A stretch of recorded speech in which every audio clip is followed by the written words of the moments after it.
வாங்க, என்ன வேணும்? அதெல்லாம் நல்லா தான் வரவேற்கிறீங்க.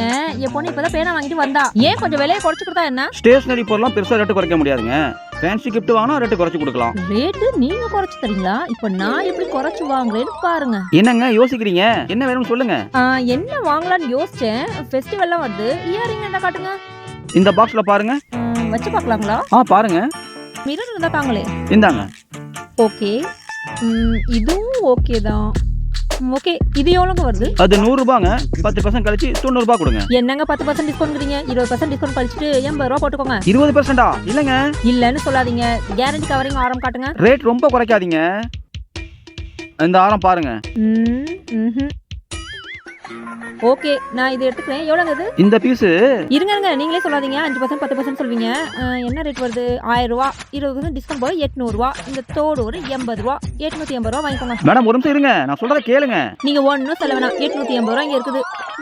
சொல்ல கேட்காம போயிட்டீங்களே. அந்த ஆரம் செயினுக்கு 30% டிஸ்கவுண்ட் இருக்கு. அது மட்டும் இல்லாம ஃபெஸ்டிவல் ஆஃபரா பேங்கிள்ஸ் வர ஃப்ரீயா இருக்கு. அவசரப்பட்டீங்களா மேடம்?